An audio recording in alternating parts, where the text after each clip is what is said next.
Well, a very warm welcome to another vlog, and this time around it's all about seascape photography and experimenting with different shutter speeds depending on the type of water that we're photographing.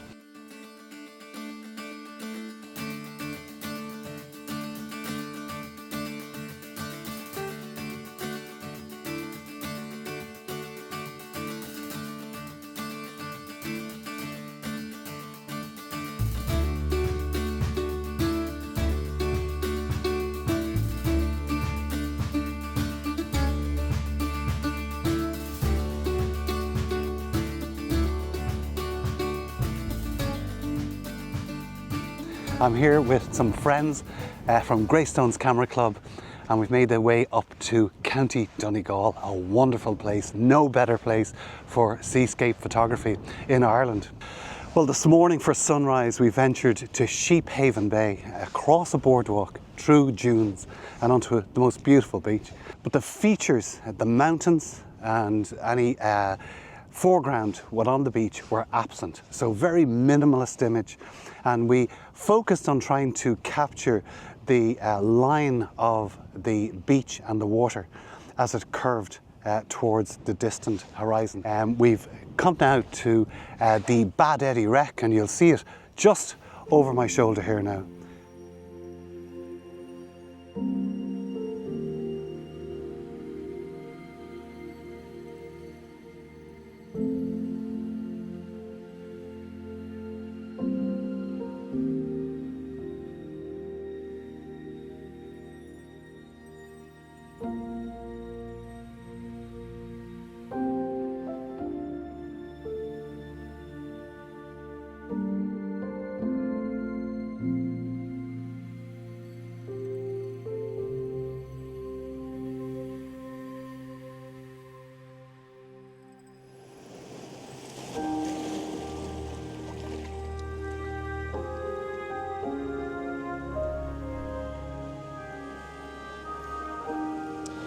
So our next location in exploring shutter speeds and water is the magnificent Crohy Sea Arch here in Donegal.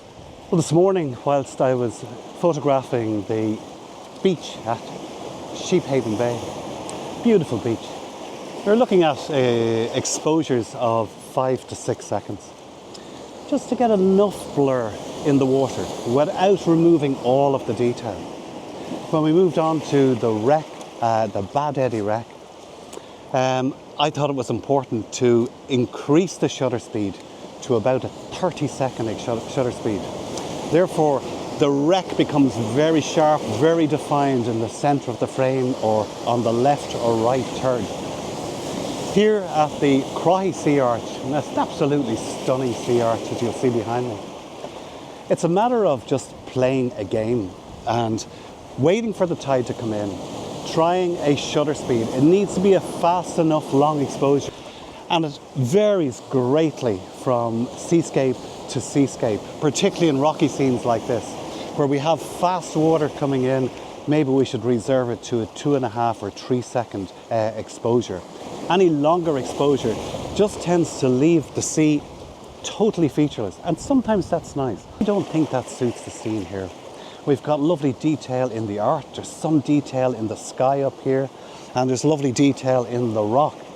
And I think a little bit of detail, a little bit of flow, that the combination of darks and lights in streaks running from the rocks creates that directionality into the sea arch, where a much longer exposure of say 15 or 20 seconds may render the water featureless. So therefore we don't have that lead in to the sea arch. The last time I was here at the Crohy Sea Arch, I wasn't able to access this bay. The tide was fully in. And now that I am able to access it, you get the full whole, where is it? There it is, of the sea arch, where that's not visible from the cove behind me. I'm shooting a portrait orientated shot at the moment. I'm happy with it, I'm not thrilled with it. But I know it's difficult to work these rocks and to make sense of the foreground. It's all about the foreground and how the water plays with that foreground. The rate of flow of the water through the rocks will determine the shutter speed, dependent on the desired effect, and this varied greatly on the day. For the textures that we see in the water in this image, a 5-second exposure worked. But in rocky scenes like this, we rarely get a uniform flow. It's a broken flow, caused by pools of water between the rocks, and there tends to be slightly different rates of flow within and between each pool, which can detract from the overall harmony in the fore and midground. Now in a second exposure, I was quite happy with how the water encircled the vibrantly coloured rocks in the immediate foreground, but I also felt this would retain the viewer's eye on the foreground rather than leading the eye to the arch.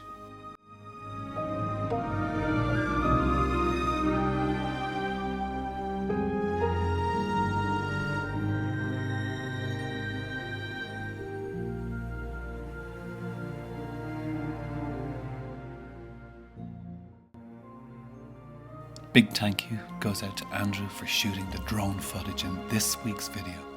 Andrew's an excellent professional photographer and I have a great deal of respect for him and his work. Why not check out his website at andrewnolan.com. Thanks, Andrew. So in continuing our exploration of shutter speed and water, this morning we're here at the Fanad lighthouse and I've decided to come down to photograph a different view, and the scene has great contrast to it. The water, it has a lightness to it, but there's darks around the edges where the cliffs close in. And I'm using a 30-second exposure this morning, and I want the light to lead the viewer in the frame out towards the tiny gap. So position myself over to the left-hand side of this cove so that the gap will be as small as it can be, but still be very prominent in the frame. So in effect, we're using a long shutter speed to lighten a feature, in this case, the water. Therefore, drawing the eye of the viewer through the bottom of the frame out into the gap. The lighthouse is actually just a secondary feature in the frame. And in a second set of images that I've taken here, I've excluded the lighthouse altogether, which seems most unusual given that we're here to see the lighthouse. But I got drawn into the contrast between the darks of the cliff and the light of the water when we have a 30-second exposure.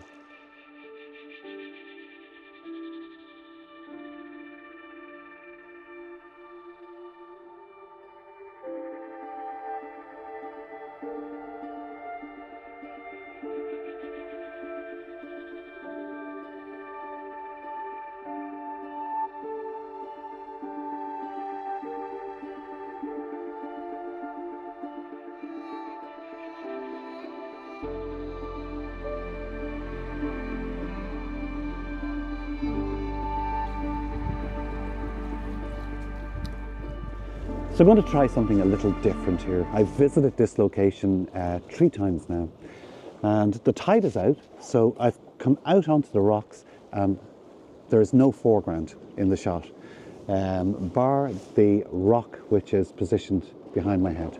And I'm taking a landscape orientation panorama. So let's try to do that comparison again. We're going to compare a 13-second exposure, the panorama in a 13-second exposure, and compare that to a standard 1/3 exposure, which effectively freezes the water. As you may expect, preference for a longer or shorter exposure time for seascapes is subjective. The light and frankly the composition taken here is quite poor, but the images serve as a side-by-side comparison. I prefer the longer exposure over the shorter exposure in this instance. As you would expect, the subject matter, the arch, is more distinct in that longer exposure due to less texture in the water and the sky.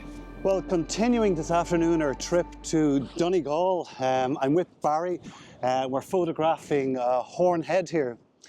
And what I wanted to say was that from time to time, when we're dealing with water, there's no need to use filters to slow the shutter speed down.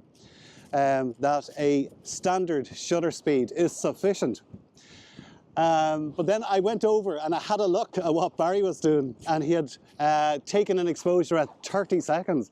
And I said to myself, yeah, that looks good. So what I'm going to do here is I'm going to put the 2 exposures up.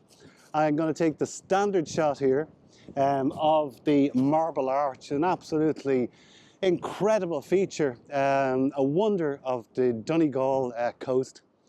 And then let's put that 30-second exposure up and we'll compare the two. And again, it really is subjective which one is preferable. But just to be here, to see the magnificence of this location, I hope you get some sense of it from behind me.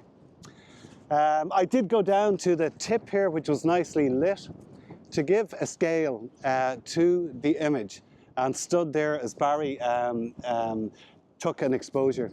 It was very, very wide shot, but I'll put that up just to give you a sense of the scale of this place and the beauty of County Donegal. I almost killed another camera to keep my broken D850 company on the shelf, but luck was on my side on this occasion. I might revert to using a sturdier tripod in the future. But here again, I've preference for the longer exposure.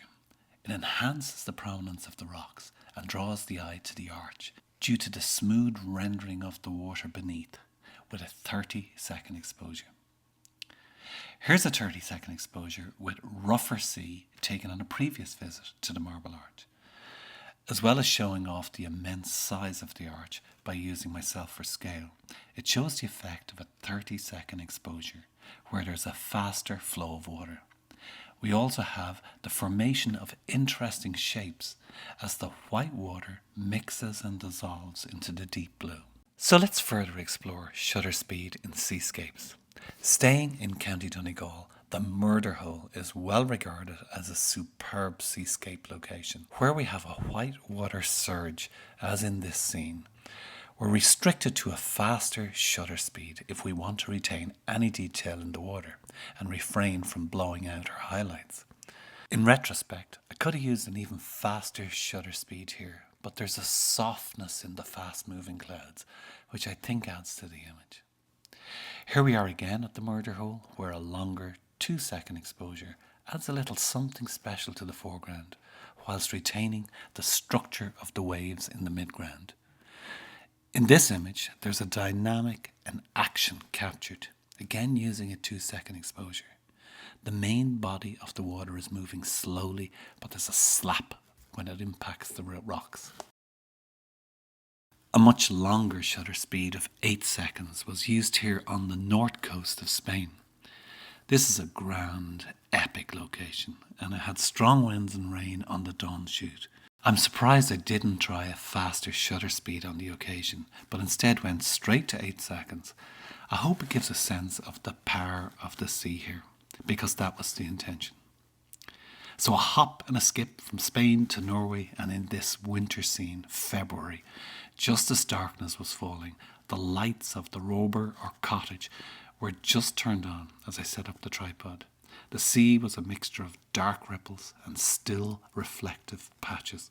So I made a decision to go with a longer exposure of 30 seconds and to merge the varied textures within the water. And I think it worked in this instance. Iceland in March, Malariff Lighthouse on the Snæfellsnes Peninsula. It was a bright sunny afternoon and I decided to try a longer exposure. Notice the effect here due to the fast, turbulent motion of the sea against the shore. Great care was required here as the tide was swirling in front and behind me. There were whales breaching offshore, a truly wild place. The long exposure serves to create a very distinct arc leading to the lighthouse. Next up, a composition of layers and colour on the very special Isle of Harris in Scotland. Although the long exposure creates an interesting effect on the water, it could be argued that it somewhat deprives the image of depth. But as the sea was quite tame, I'm glad I took it. Maybe a 10-second instead of a 30-second exposure might have retained some detail in the water. A different challenge presented itself at the Giant's Causeway in Antrim. A faster shutter speed was necessary, to make sure the person was sharp. But in retrospect, a faster shutter speed again would have resulted in just a little more detail in the water. But as they say, hindsight is 20/20. So this final image in the video today is another truly epic and very dangerous location at the southeastern tip of Iceland. A treacherous sea here requires great respect and awareness.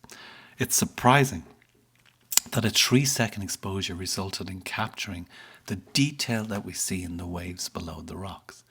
This type of detail, showing the fury of the sea, is something I wish I had more images of in my portfolio. But location, tide, wind, flow of the water, and the depth of the water all must be in sync to create these kind of conditions. So they're not to be found everywhere. And so another vlog has come to an end. I hope you've enjoyed it. I found value myself in creating this video, a kind of retrospective and assessment of my own images. Thanks for watching. If you've enjoyed the video, please do hit the like and subscribe button. And if you have any questions on any aspect of seascape photography that you think I might be able to help you out with, drop me a comment.